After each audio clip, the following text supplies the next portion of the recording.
एक तरफा प्यार में पागल होकर किसी के पीछे पीछे घूमते रहने से अपनी बची कुची इज्जत भी चली जाती है। इसीलिए जब मुझे यह पता चला कि जिस स्कूल ब्यूटी ने मुझे 99 बार रिजेक्ट किया था, असल में वह मुझे पहली नजर में ही पसंद करने लगी थी, तो सोचो मुझे कैसा लगा होगा। वह बस इस बात का मजा लेना चाहती थी कि उसका पसंदीदा लड़का उसके पीछे पीछे घूमता रहे, और इसी अटेंशन के लिए वह मुझे बार बार रिजेक्ट करती आ रही थी। इस सच का सामना होने के बाद मैंने फैसला कर लिया कि अब मैं उसे अपनी तरफ से कोई अटेंशन नहीं दूंगा। मैं तुरंत अपने प्रोफेसर के पास गया और फॉरेन स्टडी एक्सचेंज प्रोग्राम के लिए अप्लाई करने को कह दिया। शहर छोड़ने से पहले मैं सब कुछ सही तरीके से खत्म करना चाहता था। मैंने प्लान बनाया कि लिन केन्यू की बर्थडे पार्टी में जाकर उससे अपने सारे रिश्ते हमेशा के लिए तोड़ लूंगा। लेकिन जब मैं वहां पहुंचा तो पार्टी पहले ही शुरू हो चुकी थी। उस प्राइवेट रूम के बाहर से मुझे अपने जान पहचान के लोगों की आवाजें आ रही थी। वे लोग बातें कर रहे थे कि लू सांजो को आने में इतनी देर क्यों हो रही है, क्या वह कोई सरप्राइज प्लान कर रहा है? वह पहले ही 99 बार प्रपोज कर चुका है, तो क्या इस बार 100वीं बार प्रपोज करने वाला है? वे लिन केन्यू से कह रहे थे कि इस बार तो तुम्हें हाँ कह देना चाहिए, वरना तुम्हारा होने वाला बॉयफ्रेंड सच में हार मानकर भाग जाएगा। उन लड़कियों की बातें सुनकर लिन केन्यू ने पूरे आत्मविश्वास के साथ जवाब दिया कि लू सांजो मुझसे बहुत प्यार करता है, वह मुझे छोड़कर कहीं नहीं जाएगा। अगली बार जब वह प्रपोज करेगा तो मैं हाँ कह दूंगी। उसकी इस ओवर कॉन्फिडेंट आवाज को सुनकर मुझे बहुत अजीब लगा। अब कोई अगली बार होने ही नहीं वाला था। पिछले 2 सालों से उसके पीछे भागते भागते मैंने अपना आत्मसम्मान पूरी तरह खो दिया था। दूसरों के तानों और मजाक को अनदेखा करके मैं रोज उसे इंप्रेस करने के नए नए तरीके ढूंढता था, लेकिन मेरे सच्चे प्यार के बदले मुझे कुछ नहीं मिला। कई बार मैंने हार मानने की सोची और रातों को अकेले बैठकर रोया भी, पर अगली सुबह फिर से हिम्मत जुटाकर उसके पीछे चल पड़ता था। यहां तक कि उसके साथ रहने के लिए मैंने अपनी मेहनत से मिले फॉरेन एक्सचेंज प्रोग्राम को भी लगभग कैंसिल कर दिया था। लेकिन एक दिन अचानक जब मैंने लिन केन्यू का फोन चेक किया, तब जाकर मुझे असली सच्चाई का पता चला। उसके फोन में मेरा नंबर डियर हस्बैंड नाम से सेव था और उसकी गैलरी मेरी हजारों तस्वीरों से भरी पड़ी थी। उसे भी मुझसे प्यार है, यह जानकर मुझे जरा भी रुचि नहीं हुई, बल्कि मुझे बहुत ज्यादा गुस्सा आया। यह सब मुझे एक घटिया मजाक जैसा लगा। मैं थक चुका था और हार मान चुका था। मैं बस उसकी जिंदगी से हमेशा के लिए दूर चले जाना चाहता था। जैसे ही मैंने दरवाजा खोला, कमरे की सारी बातें अचानक बंद हो गईं। सब लोग ऐसे नाटक करने लगे जैसे उन्होंने मुझे देखा ही न हो और दूसरी बातें शुरू कर दी। लिन केन्यू ने भी अपना ड्रिंक उठाया, गेम में शामिल हो गई और बिना मेरी तरफ देखे बेहद सीरियस चेहरा बना लिया। उसकी यह एक्टिंग सच में कमाल की थी। कमरे में सबके इग्नोर करने पर भी मुझे कोई दुख नहीं हुआ। मैं शांति से जाकर कोने की एक खाली सीट पर बैठ गया। अगले 1 घंटे तक सब हंसते बोलते रहे, लेकिन मैं वहां होकर भी न होने जैसा अकेला बैठा अपना फोन चलाता रहा। पहले के दिनों में मैं उसकी एक झलक पाने या उससे बात करने का कोई भी बहाना ढूंढता रहता था। इस पार्टी में आने के लिए भी मैंने उसे कितनी मिन्नतें की थी और दूसरों से सिफारिश करवाकर इनविटेशन पाया था। आमतौर जो चीज इतनी मुश्किल से मिलती है, हम उसकी ज्यादा कद्र करते हैं। लेकिन आज मेरा यह शांत और लापरवाह रवैया देखकर लिन केन्यू से रहा नहीं गया और वह चोरी छिपे मुझे बार बार देखने लगी। केक काटने के बाद गिफ्ट देने का समय आया। मैंने सबके खत्म करने का इंतजार किया और फिर चुपचाप उठकर अपने बैग से एक छोटा सा कैलेंडर निकालकर उसे दे दिया। वहां मौजूद सभी लोग मुझे हैरानी से देखने लगे क्योंकि वह कैलेंडर बहुत छोटा और सस्ता सा दिख रहा था। मुझे इस बात की कोई परवाह नहीं थी कि दूसरे क्या सोचेंगे। मैंने लिन केन्यू से बहुत कैजुअली कहा कि आज से रोज इसका एक पन्ना फाड़ना, और जब तुम आखिरी पन्ने पर पहुंचोगी तो तुम्हारे लिए एक सरप्राइज होगा, वही मेरा बर्थडे गिफ्ट होगा। यह सुनकर उसकी रूममेट्स जोर जोर से हंसने लगी और कहने लगी कि क्या यह एक 100वें प्रपोजल का काउंटडाउन है। लिन केन्यू के चेहरे पर भी एक हल्की मुस्कान आई, लेकिन उसने तुरंत उसे छिपाकर फिर से सीरियस लुक अपना लिया और कहा कि मैंने बस सोचने को कहा था, हाँ करने की गारंटी नहीं दी थी। मुझे अच्छे से पता था कि वह आखिरी दिन मेरे प्रपोजल का नहीं, बल्कि उसकी जिंदगी से मेरे हमेशा के लिए गायब हो जाने का दिन होगा। मैंने उसे यह सब खुलकर नहीं बताया और बस मुस्कुराते हुए कहा कि मैं इतने दिनों से तुम्हारे पीछे घूम रहा हूं, पर तुम मुझे इंप्रेस नहीं कर पाई। मैं बस यह जानना चाहता हूं कि तुम्हारा आइडियल टाइप लड़का आखिर कैसा होता है। मेरे यह पूछते ही पूरे कमरे में सन्नाटा छा गया। लिन केन्यू मुझे घूरने लगी और जैसे ही उसने बोलना शुरू किया, तभी अचानक दरवाजा खुला और सु याशु एक खूबसूरत गिफ्ट बॉक्स हाथ में लिए अंदर आया। उसे देखकर लिन केन्यू के चेहरे पर एक प्यारी सी मुस्कान आ गई। जब याशु ने उसे विश किया तो लिन केन्यू ने टेबल पर उंगलियां थपथपाते हुए अपनी बात पूरी की कि मेरा आइडियल टाइप लड़का दिखने में बहुत हैंडसम, हमेशा एक्टिव और एकदम क्लीन लुक वाला होना चाहिए। यह सुनते ही याशु का चेहरा खिल उठा। लिन केन्यू तुरंत उसके पास गई और उसका गिफ्ट वहीं ओपन करने को कहा। सबका ध्यान उन दोनों पर चला गया और कोई भी पुराने टॉपिक पर बात नहीं कर रहा था। उन दोनों को इतने लोगों के बीच इतना करीब देखकर भी मुझे कोई फर्क नहीं पड़ा। पूरी रात लिन केन्यू जहां भी जाती, याशु उसके साथ साए की तरह रहता। दोनों हंस कर बातें कर रहे थे, अपने ड्रिंक्स और केक का पीस शेयर कर रहे थे। उन्हें इस तरह करीब देखकर मेरी पुरानी यादें ताजा हो गईं। लिन केन्यू कॉलेज की ब्यूटी क्वीन थी और लड़कों से हमेशा दूरी बनाकर रखती थी, सिवाय याशु के, क्योंकि वे बचपन के दोस्त थे। उसके बालों को ठीक करना, क्लास में साथ बैठना, उसका बैग उठाना, ये सब वह खुद करती थी। उसका याशु को दिया जाने वाला यह स्पेशल ट्रीटमेंट पहले मुझे चुभता था, लेकिन आज मुझे समझ आया कि वे भले ही बचपन के दोस्त थे, पर पहले कभी सबके सामने इतने करीब नहीं रहे थे। असल में याशु दिन भर लिन केन्यू के पीछे घूमता रहता था और वह उसे भाव नहीं देती थी। मेरी एंट्री के बाद मुझे जलाने और तरसाने के लिए उसने जानबूझकर मेरे सामने याशु के साथ करीब होने का यह नाटक शुरू किया था। उसके इस ड्रामे को देखकर मुझे सिर्फ हंसी आ रही थी। मैं अपना ग्लास रखकर बाथरूम गया, चेहरे पर पानी मारा और खुद को शांत किया। जब मैं टिश्यू से अपना चेहरा पोंछ रहा था, तभी याशु मेरे पास आकर खड़े होकर ताने मारने लगा कि लू सांजो, इतने सालों से रिजेक्ट होने के बाद भी तुम बिना किसी आत्मसम्मान के इस पार्टी में आ गए? तुम्हें शर्म नहीं आती? सब तुम्हें 99 बार प्रपोज करने वाला पागल कुत्ता कहते हैं। केन्यू दीदी सिर्फ प्यार करती हैं, अपनी आंखें खोलो। मैंने उसकी बातों पर कोई रिएक्शन नहीं दिया और बहुत शांत रहकर कहा कि अपना बकवास बंद करो और जरा पीछे मुड़कर देखो। जब उसने पीछे देखा, तो वहां दरवाजे पर लिन केन्यू खड़ी थी। वह काफी देर से वहां थी और उसने सब देख लिया था। यह देखकर याशु तुरंत डर गया और अपनी हेकड़ी भूलकर एक मासूम सा चेहरा बना लिया। वह लिन केन्यू के पास गया और झूठ बोलने लगा कि लू सांजो ने ही पहले झगड़ा शुरू किया था। लिन केन्यू ने सब कुछ अपनी आंखों से देखा था, फिर भी उसने ऐसा नाटक किया जैसे उसने कुछ सुना ही न हो। उसने मुझे एक ठंडी नजर से देखा और अपना जैकेट उतारकर याशु को पहना दिया और उसका हाथ पकड़कर वापस रूम में ले गई। लिन केन्यू का यह रवैया देखकर याशु का कॉन्फिडेंस और बढ़ गया और उसने मेरी तरफ देखकर एक नीच मुस्कान दी। मैंने अपना भीगा हुआ टिश्यू डस्टबिन में फेंका और चुपचाप सीढ़ियों से नीचे उतरने लगा। बाहर तेज बारिश हो रही थी और कैब मिलना मुश्किल हो गया था। लिन केन्यू ने अपने ड्राइवर को बुलाकर याशु को घर ड्रॉप करने की बात कही और चली गई। उन्हें जाते देख मुझे कोई फर्क नहीं पड़ा। लगभग 2 घंटे ठंड में इंतजार करने के बाद जब बारिश कम हुई, तब मुझे एक कैब मिली। जब मैं रात के 2 बजे अपने घर पहुंचा और पासवर्ड डालकर दरवाजा खोला, तभी ठीक सामने वाला दरवाजा भी खुला। वहां लिन केन्यू खड़ी थी, जो अभी भी उसी पार्टी ड्रेस में थी। उसने गुस्से में कहा कि अगली बार से जल्दी आया करो, तुम्हारे दरवाजे की आवाज से मेरी नींद खराब होती है। मैं मन ही मन हंसा और बस ओके कहकर अपने कमरे में आ गया। 6 महीने पहले जब मुझे पता चला था कि लिन केन्यू ने हॉस्टल खाली कर दिया है, तो मैंने सिर्फ उसके करीब रहने के लिए यह अपार्टमेंट खरीदा था। उसे इम्प्रेस करने के लिए मैं उसका पड़ोसी बना, सुबह का ब्रेकफास्ट देने से लेकर रात को गुड नाइट कहने तक रोज नए बहाने ढूंढता था। लेकिन वह हमेशा मुझे इग्नोर करने का नाटक करती रही। आज रात भी वह कब की घर आ चुकी थी, लेकिन मेरी फिक्र में वह सोई नहीं थी और कपड़े तक नहीं बदले थे, पर सामने आते ही अजीब सा बहाना बनाने लगी। उसके इन ड्रामों से मैं थक चुका था। मैंने तुरंत अपने फोन में एक रियल एस्टेट ऐप खोला और इस अपार्टमेंट को बेचने के लिए डाल दिया। जब जाने का फैसला कर ही लिया था, तो सब कुछ ढक करके जाना ही बेहतर था। अगली सुबह जब घर बेचने वाली एजेंट आई और मैं उसे घर की डिटेल्स दे रहा था, तभी सामने का दरवाजा खुला। लिन केन्यू अपनी नई कार की चाबी लेकर बाहर आई। मेरे साथ एक अजनबी लड़की को देखकर उसका चेहरा उतर गया। उसने पूछा कि यह कौन? तो मैंने बिना सोचे कह दिया कि यह मेरी कजिन है। इसके बाद मैं कॉलेज के लिए निकला, पर लिफ्ट के पास लिन केन्यू रास्ता रोककर खड़ी थी। उसने हिचकिचाते हुए कहा कि आज मैं तुम्हें कॉलेज ड्रॉप कर देती हूं। मुझे उसकी यह अचानक बदली हुई केयरिंग आदत अजीब लगी, इसलिए मैंने मना कर दिया। लेकिन उसने ट्रैफिक और पर्यावरण सुरक्षा जैसे अजीब बहाने बनाकर मुझे अपनी कार में बैठने पर मजबूर कर दिया। पूरे रास्ते हम दोनों के बीच अजीब सा सन्नाटा रहा। मेरा यह शांत रूप देखकर वह काफी नर्वस लग रही थी। कॉलेज पहुंचते ही मैं सिर्फ थैंक्स कहकर कार से उतर गया। जैसे ही मैं कॉलेज गेट के अंदर गया, सब लोग मुझे अजीब नजरों से देखने लगे और कानाफूसी करने लगे। जब मैंने अपना फोन चेक किया, तो मेरे दोस्तों ने मुझे कुछ लिंक्स भेजे थे। किसी ने सोशल मीडिया के एक गॉसिप पेज पर मेरी और लिन केन्यू की पूरी कहानी शेयर कर दी थी, जिसका टाइटल था किंगडा कॉलेज का पागल कुत्ता। उस पोस्ट में मेरे लिखे लव लेटर्स के कंटेंट भी पब्लिकली लीक हो चुके थे। जब मैं नोटिस बोर्ड के पास पहुंचा, तो वहां भारी भीड़ जमा थी और मेरे लेटर्स बोर्ड पर चिपके हुए थे। लोग उन्हें पढ़कर मेरा मजाक उड़ा रहे थे कि यह कॉलेज का नंबर 1 जीनियस एक लड़की के पीछे इस तरह आवारा घूमता है। इन बातों ने मेरे दिल को बहुत ठेस पहुंचाई। मैं गुस्से में भीड़ को चीरते हुए आगे बढ़ा और उन लेटर्स को फोड़ने लगा।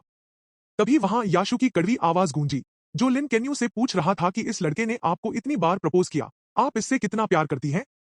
लिन केन्यू ने हमेशा की तरह ठंडे अंदाज में सिर्फ एक शब्द कहा, 0।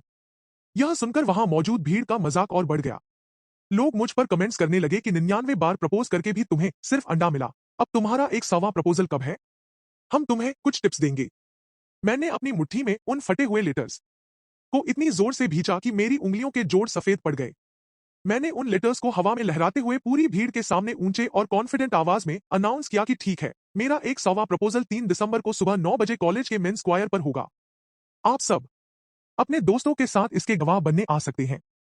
यह कहकर मैं वहां से सीधे अपने घर आ गया। मैंने अपने पास रखे बाकी के सारे लव लेटर्स निकाले, उन्हें एक एक करके फाड़कर जला दिया और राख को फ्लश कर दिया। उसी वीकेंड पर कॉलेज के एक पुराने और इनएक्टिव क्लब का मीटअप मैसेज आया। मैं वहां सिर्फ क्लब से अपना इस्तीफा देने गया था। लेकिन जैसे ही मैंने दरवाजा खोला, मैं हैरान रह गया। लिन केन्यू वहां बैठी थी, जो आमतौर पर ऐसी जगहों पर कभी नहीं आती थी। मैंने उसे इग्नोर किया और कोने में जाकर बैठ गया। याशु के दोस्त मुझे देखकर कमेंट्स करने लगे कि केन्यू सिर्फ हमारे याशु की बात मानकर यहां आई है। मुझे उनके इस घटिया ड्रामे में कोई दिलचस्पी नहीं थी, इसलिए मैं चुपचाप संतरे छीलकर खाने लगा। तभी क्लब के प्रेसिडेंट ने ट्रूथ और डेयर गेम शुरू करने को कहा। न चाहते हुए भी मुझे खेलना पड़ा। कुछ राउंड्स के बाद लिन केन्यू हार गई। सब चिल्लाने लगे और उसे डेयर मिला कि कमरे में मौजूद किसी भी अपोजिट जेंडर को उसे 3 मिनट तक किस करना होगा। मुझे पता था कि वह मुझे कभी नहीं चुनेगी, इसलिए मैं नीचे देखकर पासों से खेलने लगा। उसने उम्मीद के मुताबिक याशु को चुना, लेकिन शर्त रखी कि कमरे की सारी लाइटें बंद की जाएं। अंधेरे कमरे में 3 मिनट बीतने के बाद जब लाइट ऑन हुई, तो लिन केन्यू अपनी जगह पर बैठी थी, लेकिन याशु पूरी तरह शॉक और टूटा हुआ सा खड़ा था, क्योंकि लिन केन्यू ने असल में उसे किस ही नहीं किया था। तभी अगला राउंड शुरू हुआ और पासा फेंकने पर बदकिस्मती से मेरा सबसे कम स्कोर आया। मैंने चुपचाप डेयर का कार्ड उठाया, तो मुझे भी वही सेम डेयर मिला जो लिन केन्यू को मिला था। यह देखते ही कमरे के सभी लोग बेहद एक्साइटेड हो गए और उनकी निगाहें कभी मुझ पर तो कभी लिन केन्यू पर टिक गईं। याशु के बीच में डगमगाना शुरू हो गया। मैं ऐसे नाटक कर रहा था जैसे मैंने कुछ देखा ही न हो। मैंने उस गेम पॉइंटर को खिसका दिया। वह मेरे सामने बैठी एक जूनियर लड़की पर जाकर रुक गया। सबको लगा कि मैं अब पीछे हटने वाला हूं। मैंने उस जूनियर लड़की से कहा, सॉरी, तुम्हें एक छोटी सी तकलीफ होने वाली है। जब उस लड़की को कुछ समझ नहीं आया और वह उठने ही वाली थी, तभी अचानक लिन कियान उठी और उसने उस लड़की की कुर्सी को लात मारकर गिरा दिया। वहां क्या चल रहा था, यह किसी को समझ नहीं आ रहा था। वह बहुत ही ठंडे अंदाज में बीच में टोकते हुए बोली, मैं बहुत देर से खेल रही हूं, मुझे थकान हो रही है, एक ब्रेक लेते हैं। ठीक है। उसके रूममेट्स ने भी इसके लिए हाँ कह दिया, जिसकी वजह से प्रेसिडेंट को उस सजा को वहीं रोकना पड़ा। ब्रेक टाइम में कुछ लड़कियों ने कहा कि उन्हें भूख लगी है। तुरंत उसके रूममेट्स वहां मौजूद लड़कों को साथ लेकर खाना और ड्रिंक्स खरीदने नीचे चले गए। करीब 20 मिनट हो गए पर वे अभी तक वापस नहीं आए थे। प्रेसिडेंट ने कहा कि अब और इंतजार नहीं किया जा सकता और गेम कंटिन्यू करने का अनाउंसमेंट कर दिया। मैंने अपना फोन नीचे रखा और आसपास देखा। तब जाकर मैंने नोटिस किया कि वह जूनियर लड़की वहां नहीं थी। सच कहूं तो उस रूम में लिन केन्यू के अलावा और कोई लड़की नहीं बची थी। मुझे यह सब गेस करने की जरूरत ही नहीं थी। मुझे अच्छे से पता था कि लिन केन्यू ने जानबूझकर यह सब किया है। लेकिन उसका प्लान क्या था, यही मुझे समझ नहीं आ रहा था। मैंने फैसला किया कि मैं उसके प्लान को सक्सेसफुल नहीं होने दूंगा। इसलिए मैंने अपने सामने रखा 500 ml का ग्लास हाथ में लिया और सबकी तरफ देखकर इशारा किया। मैंने कहा कि मेरा सिलेक्टेड पार्टनर जा चुका है, इसलिए गेम के रूल्स के मुताबिक मैं यह ड्रिंक पूरा पीकर अपनी सजा खत्म कर रहा हूं। इतना कहकर चेहरे पर बिना कोई एक्सप्रेशन लाए मैंने एक ही सांस में वह ग्लास खाली कर दिया। लिन केन्यू ने सपने में भी नहीं सोचा था कि मैं उसे चुनने के बजाय ड्रिंक को चुनूंगा। उसका चेहरा गुस्से से काला पड़ गया। वह एकदम लाल हो गई और हाथ में पकड़े पासे डाइस को इतनी जोर से दबाया कि आवाज आने लगी। वहां से आधे लोग जा चुके थे, इसलिए गेम में अब कोई इंटरेस्ट नहीं रह गया था। पार्टी वहीं खत्म हो गई। सबके जाने तक मैं उस नशे की हालत में डगमगाते हुए वेट करता रहा। फिर मैंने अपने बैग से क्लब रेजिग्नेशन लेटर निकाला और प्रेसिडेंट को दे दिया। दीवार का सहारा लेते हुए मैंने नीचे जाने की कोशिश की। सीढ़ियों के पास पहुंचते ही मुझे धुंधला सा याशु वहां खड़ा दिखाई दिया। जब मैंने उसे अनदेखा करके आगे बढ़ने की कोशिश की, तो उसने मेरा हाथ बहुत तेजी से पकड़ लिया। उसकी आंखों में गुस्सा उबल रहा था। उसने कहा, लाइट जलने के बाद तुमने मुझे अजीब तरह से क्यों देखा? मैं जो कह रहा हूं उसे सुनो। भले ही कैन अक्का ने मुझे किस नहीं, लेकिन उसकी एक वजह है। वह मेरी इज्जत करती है, इसलिए उसने ऐसा किया। उसकी बात सुनकर मुझे सिर्फ हंसी आई, लेकिन मैं जानता था कि उस वक्त मैं जो भी कहूंगा उसे समझ नहीं आएगा। इसलिए मैंने बस सिर हिला दिया और कहा, तुम जो कह रहे हो वह एक 100% सच है और अपना हाथ छुड़ाने की कोशिश की, लेकिन याशु ने मेरा हाथ और जोर से पकड़ लिया और मुझे डांटने लगा। हम दोनों के बीच हाथापाई शुरू हो गई। मेरे पैर पहले से ही लड़खड़ा रहे थे, इसलिए मैं बैलेंस नहीं बना पाया। मैं सीधे पीछे की तरफ गिरा और उन ऊंची सीढ़ियों से लुढ़कता हुआ नीचे चला गया। मुझे देखकर डरा हुआ याशु भी अपना बैलेंस खो बैठा और मेरे साथ ही सीढ़ियों से नीचे गिर गया।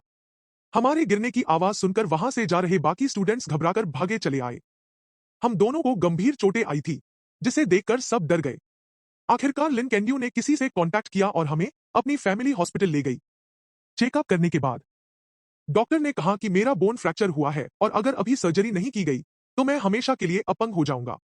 जब से हम घायल होकर आए थे, लिन कियान की नजर एक सेकंड के लिए भी मुझसे नहीं हटी थी।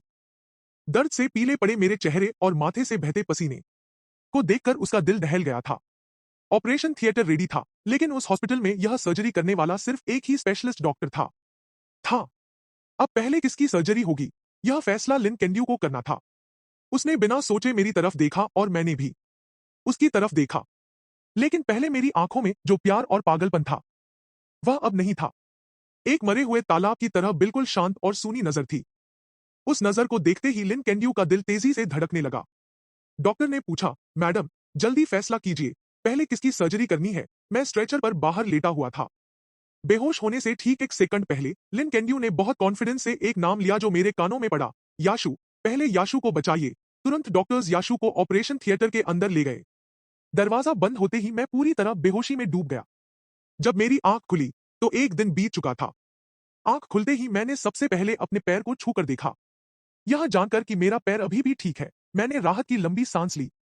मेरी आंखों में खुशी के आंसू आ गए। शुक्र है मैं अपंग नहीं हुआ। खबर मिलते ही मेरे पेरेंट्स घबराए हुए आए और उन्होंने मुझे टॉप फ्लोर के वीआईपी वार्ड में शिफ्ट करवाकर मेरी देखभाल शुरू कर दी।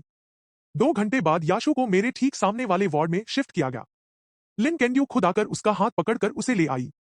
चेकअप की सहूलियत के लिए दोनों वार्ड्स के दरवाजे खुले हुए थे, इसलिए अपोजिट वार्ड में जो कुछ भी हो रहा था मुझे साफ सुनाई दे रहा था। जब याशु दर्द से तड़पता तो लिन कैंड्यू उसका ध्यान भटकाने के लिए उससे बातें करती रहती। उसे हॉस्पिटल का खाना पसंद नहीं था, इसलिए वह खुद घर जाकर उसके लिए हेल्दी खाना बनाकर लाती। जब उसने कहा कि वह बोर हो रहा है तो वह टाइम पास करने के लिए कई सारे खिलौने और गेम लेकर आ गई। इन 10 दिनों में वे दोनों बहुत क्लोज आ गए थे। यहां तक कि हॉस्पिटल की नर्सें भी कानाफूसी करने लगी थी कि डायरेक्टर की बेटी को दामाद मिल गया है। मैं भी चुपचाप सब सुन रहा था, मैंने कुछ नहीं रोका। लेकिन मैं अच्छे से जानता था कि लिन कैंड्यू यह सारा नाटक सिर्फ मुझे जलाने के लिए कर रही है, क्योंकि मैं जितनी बार भी अपने वार्ड का दरवाजा बंद करता, उतनी बार कोई ना कोई नर्स चेकअप के बहाने अंदर आती और दरवाजा खुला छोड़ जाती। यह कोई इत्तेफाक नहीं था। डिस्चार्ज वाले दिन मैंने उन्हें फिर से बेसमेंट पार्किंग लॉट में आमने सामने देखा। मुझे आता देखकर लिन कैंड्यू ने व्हील चेयर पर बैठे याशु को गोद में उठाकर कार में बिठाया। याशु ने कहा, लुचांसो, तुम कैंड्यू के घर के अपोजिट ही तो रहते हो, चलो हम तुम्हें ड्रॉप कर देते हैं। मुझे उससे बात करना पसंद नहीं था, इसलिए मैंने सिर भी नहीं उठाया और अपने लिए आई कैब में जाकर बैठ गया। अपार्टमेंट पहुंचने पर मेरे पेरेंट्स ने कहा कि वे मेरी हेल्प करने आ रहे हैं, लेकिन मैंने मना कर दिया और बैसाखियों क्रचेस के सहारे अकेले घर के अंदर चला गया। लिफ्ट बेसमेंट से फर्स्ट फ्लोर पर आई। याशु को घर छोड़कर आने वाली लिन कैंड्यू अचानक उस लिफ्ट के अंदर आ गई। हम दोनों ने एक दूसरे को देखा, लेकिन एक शब्द भी नहीं बोले। जब लिफ्ट 17वें फ्लोर पर रुकी तो वह दरवाजे के पास ही खड़ी रही, बाहर नहीं गई।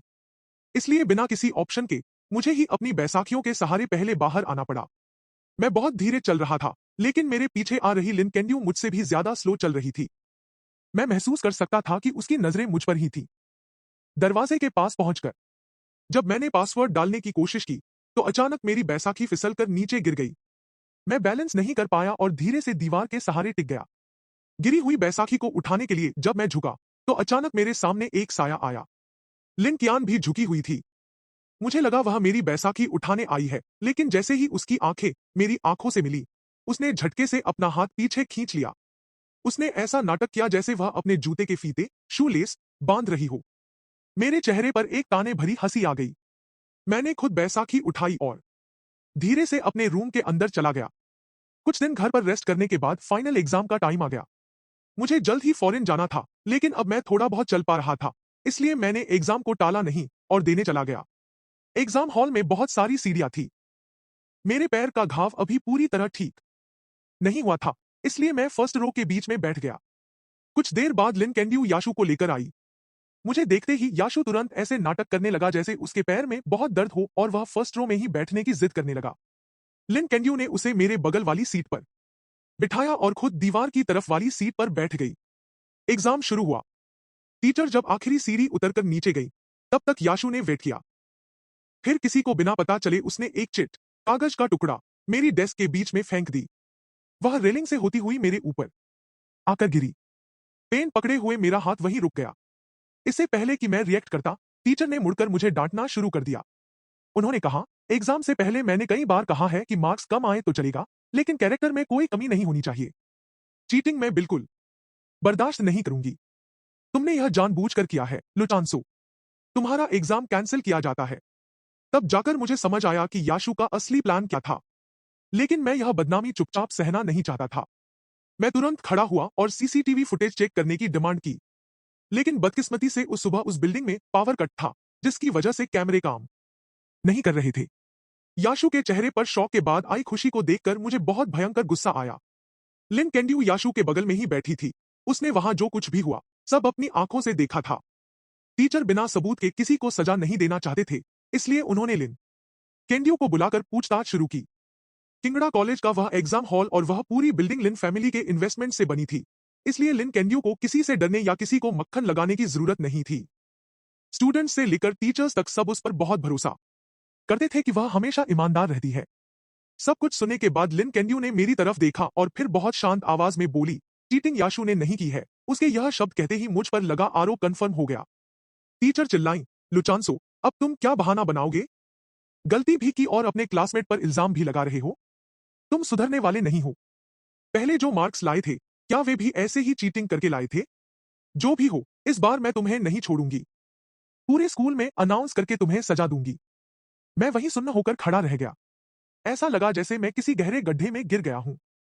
मुझे लगा था कि सही और गलत का फैसला करते वक्त लिन कैंड्यू हमेशा अपने उसूलों पर चलेगी, इसलिए मैंने उसका नाम लिया था। लेकिन सब कुछ अपनी आंखों से देखने के बावजूद वह याशु को बचाने के लिए ऐसा झूठ बोलेगी, मैंने कभी नहीं सोचा था। अब मैं जो भी क्लेरिफिकेशन देता, वह बेकार था। मैंने लिन कैंड्यू को 1 मिनट घूर कर देखा और बिना कुछ कहे वहां से निकल गया। रोने की वजह से लाल हुई मेरी आंखों को देखकर उसके अंदर एक घबराहट सी दौड़ गई। वह बिना सोचे मेरे पीछे आई और मेरा रास्ता रोककर खड़ी हो गई। उसने कहा, लुचांसो, मुझे पता है कि इसमें गलती याशु की ही है, लेकिन वह बहुत सेंसिटिव है। दूसरे लोग उसके बारे में गलत बातें करें, यह मैं नहीं देख सकती। उसने मुझसे एक बार भी माफी नहीं मांगी। उसका पूरा ध्यान सिर्फ याशु को प्रोटेक्ट करने में था। मुझे शक होने लगा कि उस दिन जो फोटो मैंने देखी थी, वो कहीं कोई सपना तो नहीं थी। मैंने उससे पूछा, तो क्या तुमने भी उसके साथ मिलकर मेरे लिए जाल बिछाया था? वह दूसरों का ताना नहीं सह सकता, लेकिन मैं तो सह सकता हूं, है ना लिन कैंड्यू? क्या तुम्हें लगता है कि मैंने तुम्हें 99 बार प्रपोज किया है इसलिए मुझे कोई शर्म नहीं है और मैं इतना स्ट्रांग हो गया हूं कि किसी की बातों का मुझ पर असर नहीं होता? मेरी हालत देखकर लिन कैंड्यू की बाईं आंख फड़कने लगी। उसने तुरंत मेरा हाथ पकड़ा और कहा, मेरा वह मतलब नहीं था। यह सिर्फ एक एग्जाम है, इन क्रेडिट्स को हम बाद में ठीक कर सकते हैं। आज तुम्हारे साथ जो नाइंसाफी हुई है, उसका मैं कोई ना कोई रास्ता जरूर निकालूंगी। मैंने ताना मारते हुए पूछा, क्या रास्ता निकालोगी? तुम तो मुझसे नफरत करती हो, फिर इसे कैसे ठीक करोगी? मेरी कड़वी आवाज सुनकर उसका दिल भारी हो गया। वह अपने दिल का सच बोलने ही वाली थी। किसने कहा कि मैं तुमसे नफरत करती हूं? लेकिन अगले ही सेकंड उसे एहसास हुआ कि उसने कुछ गलत कह दिया है। उसने तुरंत बात पलटी और कहा, मुझ पर भरोसा रखो। तुम्हारे 100वें प्रपोजल वाले दिन जो कुछ भी तुम्हारा है, मैं तुम्हें वापस कर दूंगी। लिन कैंड्यू उस दिन यह कहने वाली थी कि वह मेरा प्रपोजल एक्सेप्ट करने वाली है। पहले वह अपनी फीलिंग्स इतनी जल्दी शो नहीं करती थी, लेकिन अब मेरे लिए इन बातों का कोई मतलब नहीं था। मैंने उसका हाथ झटक दिया और कहा, तुम कैलेंडर के पन्ने पलटती रहो, मैं आखिरी दिन का वेट करूंगा। मुझे दूर जाता देखकर वह हैरान रह गई और फिर धीरे से बोली, ठीक है, अभी 3 दिन और बचे हैं। मैं तुम्हें एक सेटिस्फैक्ट्री जवाब जरूर दूंगी। मेरे जाने के 3 दिन पहले अपार्टमेंट जो मैंने सेल पर लगाया था, वह बिक गया। एजेंट कॉन्ट्रैक्ट पेपर लेकर आए और मैंने तुरंत साइन कर दिए। मैंने कहा कि मैं 3 दिन में यहां से खाली कर दूंगा और कुछ दिनों में घर का सारा सामान क्लियर कर दूंगा। उसके बाद नए ओनर शिफ्ट हो सकते हैं। एजेंट ने डेट नोट कर ली। मैं उन्हें लिफ्ट तक छोड़ने गया। जैसे ही लिफ्ट का दरवाजा खुला, लिन कैंड्यू 2 बैग्स के साथ बाहर आई। उसने एजेंट को 1 मिनट घूर कर देखा और फिर बहुत रिस्पेक्ट के साथ गुड मॉर्निंग कहा। एजेंट ने भी हैरान होकर उसे गुड मॉर्निंग कहा और चली गई। लिफ्ट नीचे जाने के बाद मैं अपने रूम की तरफ मुड़ा, लेकिन लिन कैंड्यू ने अचानक मुझे रोका और अपने हाथ का एक बैग मेरी तरफ बढ़ाया। वह बोली, मैं बस ऐसे ही उस तरफ गई थी, तो कुछ ज्यादा खरीद लिया। मैं यह सब अकेले नहीं खा पाऊंगी, क्या तुम थोड़ा ट्राई करोगे? मैंने उस बैग को देखा। उसमें मेरे फेवरेट ड्राई फ्रूट्स थे। वह शॉप सिटी के ईस्ट पार्ट में थी, जहां जाने में ही 2 घंटे लगते हैं और ऊपर से 1 घंटे लाइन में लगना पड़ता है। वह खास मेरे लिए मेहनत करके मेरी पसंद के स्नैक्स लाई थी और अब बहाने बना रही थी। मैंने बिना कुछ बोले वह बैग ले लिया, लेकिन घर के अंदर जाते ही अगले ही सेकंड मैंने उसे कचरे के डिब्बे डस्टबिन में फेंक दिया। शहर छोड़ने के 2 दिन पहले मैं एक प्रिंटिंग शॉप पर गया और हजारों रुपए खर्च करके उंगली के साइज के 10,000 कार्ड्स प्रिंट करवाए। मैं अपने पुराने हॉस्टल गया और अपने रूममेट्स को एक काम सौंपा कि 3 दिसंबर को मेन बिल्डिंग की छत पर जाकर इन सारे कार्ड्स को कॉलेज स्क्वायर की हवा में उड़ा देना। मेरे फ्रेंड्स को हाल ही में हुई सारी बातें पता थी। उन्हें लगा कि मैं अभी भी उसके पीछे भाग रहा हूं, इसलिए उन्होंने मुझे रोकने की कोशिश की। उन्होंने कहा, चांसो, अब इसे छोड़ दो यार। लिन कैंड्यू ने तुम्हारे साथ कितना बड़ा धोखा किया है। तुम खुद को और क्यों टॉर्चर कर रहे हो? हाँ भाई, उसने सच में गलत किया है। वह तुम्हारे इस प्यार के लायक ही नहीं है। भले ही मैं उस तरफ नहीं जा रहा था, लेकिन अपने दोस्तों का यह कंसर्न देखकर मैं इमोशन हो गया। मैंने कहा, चिंता मत करो, मुझे पता है कि मैं क्या कर रहा हूं। तुम बस मेरे लिए उन कार्ड्स को उड़ा देना, और वहां जो भी कचरा होगा उसे साफ करने के लिए मैंने पहले ही एक क्लीनिंग कंपनी को हायर कर लिया है। इसके अलावा मैं वहां उसे प्रपोज करने नहीं जा रहा हूं, मैं उसे हमेशा के लिए गुड बाय कहने जा रहा हूं। मेरी बात सुनकर उन्हें कुछ समझ नहीं आया। मैंने उन्हें थैंक्स कहा और वहां से निकल गया। मेरे रूममेट्स ने उस बॉक्स को खोला और एक कार्ड निकाल कर देखा, जिस पर सिर्फ एक लाइन लिखी थी, लुचांसो को अब कभी लिन कैंड्यू से प्यार नहीं करना चाहिए। निकलने के एक दिन पहले मैं कॉलेज गया, सारी फॉर्मेलिटीज पूरी की और घर आकर पैकिंग करने लगा। मुझे यहां आए सिर्फ 6 महीने हुए थे, इसलिए मेरे पास ज्यादा सामान नहीं था। लेकिन जो भी सामान था, उसका 3/4 हिस्सा लिन कैंड्यू से ही रिलेटेड था। मैंने कुछ बॉक्सेस लिए और सब कुछ उसमें डाल दिया। उसके लिए आधे महीने की मेहनत से बुने स्कार्फ को उधेड़कर मैंने फिर से ऊन का गोला बना दिया। चैरिटी में उसके दिए हुए उस सिरेमिक फ्लावर पॉट को, जिसे मैंने कितनी मुश्किल से ऑक्शन नीलामी में जीता था, उसे मैंने तोड़कर टुकड़े टुकड़े कर दिया। रात रात भर जागकर जो लव लेटर्स मैंने लिखे थे, उन्हें डस्टबिन में फेंक दिया। उन चीजों के जाते ही लिन कैंड्यू और मेरे बीच का वह पुराना वक्त भी खत्म हो गया। आखिर में उस घर में सिर्फ 2 कपड़े बचे थे, एक शर्ट और एक लूज ब्लैक जीन्स, बिल्कुल वैसी ही जैसी उसने हमारी पहली मुलाकात के दिन पहनी थी। मैंने एक माचिस की तीली जलाई और उन्हें जलाकर राख कर दिया। जब मैं खड़ा हुआ, तो मैंने देखा कि कुछ दूरी पर लिन कैंड्यू खड़ी थी। मैंने उससे कहा, बहुत सारा काम था, कुछ अननेसेसरी कचरा साफ करना था। अब सब साफ हो गया है, तो दिल का बोझ भी हल्का हो गया है। अगली सुबह अपोजिट घर का दरवाजा खुलने की आवाज से मेरी आंख खुली। मैंने फोन में टाइम देखा, तो नोटिफिकेशन बार में एक के बाद एक मैसेजेस आ रहे थे। थोड़ा सोचने के बाद मुझे याद आया कि यह वह सीक्रेट ग्रुप है जिसमें मैं 1 साल पहले लिन कैंड्यू की पसंद नापसंद जानने के लिए ज्वाइन हुआ था। मैं उस ग्रुप से लेफ्ट होना भूल गया था और मेरे वहां होने की बात लिन कैंड्यू को भी नहीं पता थी। उस सुबह ग्रुप में लिन कैंड्यू की हॉस्टल फ्रेंड्स बहुत बिजी बातें कर रही थी। एक ने पूछा, लिन कैंड्यू, तुम इतनी जल्दी क्यों उठ गई? कहीं एक्साइटमेंट में रात भर सोई तो नहीं? दूसरी ने कहा, पूछने की क्या बात है, वह कल रात 11 बजे से ही रेडी हो रही है। क्या इस बार तुम सच में लुचांसो का प्रपोजल एक्सेप्ट करने वाली हो? उसके नीचे लिन कैंड्यू का एक लंबा मैसेज था, यह सिर्फ प्रपोजल एक्सेप्ट करने की बात नहीं है। हम दोनों एक दूसरे को पसंद करते हैं, इसलिए हमारा साथ आना पहले से ही तय है। अब ऐसे बेवकूफी भरे सवाल मत पूछो। यह बताओ कि आज कौन सी ड्रेस अच्छी लग रही है, यह वाली या वह वाली? उसकी भेजी हुई दर्जनों ड्रेसेस की फोटोज से पूरा ग्रुप भर गया था। सब हैरान थे कि लड़कों से दूर रहने वाली कॉलेज ब्यूटी लिन कैंड्यू इतनी प्रिपरेशन कर रही है। तब लिन कैंड्यू का बस एक ही रिप्लाई आया, मुझे वह बहुत पसंद है, इस जन्म में मुझे उसके अलावा और कोई नहीं चाहिए। उसकी वह लाइन देखकर मुझे सिर्फ हंसी आई और पुरानी यादें ताजा हो गईं। उसका यह कहना कि वह मुझे पसंद करती है, मुझे एक बहुत बड़ा जोक लगा। वह मुझे पसंद करती है, इसीलिए उसने 99 बार मेरा प्रपोजल रिजेक्ट करके सबके सामने मेरा मजाक उड़ाया। वह मुझे पसंद करती है, इसीलिए उसने मुझे इग्नोर करके दूसरे लड़कों के क्लोज होने का नाटक किया ताकि मुझे जेलस फील करा सके। वह मुझे पसंद करती है, इसीलिए उसने सच छुपाकर झूठ बोला, मुझ पर इल्जाम लगाया और मेरी फीलिंग्स को कुचल दिया। अगर यही उसका प्यार है, तो मुझे ऐसा प्यार नहीं चाहिए। ग्रुप में मैसेजेस बहुत तेजी से आ रहे थे। कुछ लड़कियों ने कॉलेज स्क्वायर से फोटोज भेजी। अभी सुबह के सिर्फ 7 बजे थे, लेकिन वहां इतनी भीड़ हो चुकी थी कि खड़े होने की जगह नहीं थी। सब मेरा एक 100वां प्रपोजल देखने आए थे। एक फ्रेंड ने लिखा, कैंड्यू जल्दी आओ, कहीं प्रपोजल स्टार्ट हो गया तो इस स्टोरी की हीरोइन को अंदर जाने की जगह भी नहीं मिलेगी। जब मैं उस ग्रुप से बाहर आने वाला था, तभी लिन कैंड्यू का मुझे एक पर्सनल मैसेज आया, मैं निकलने के लिए रेडी हूँ।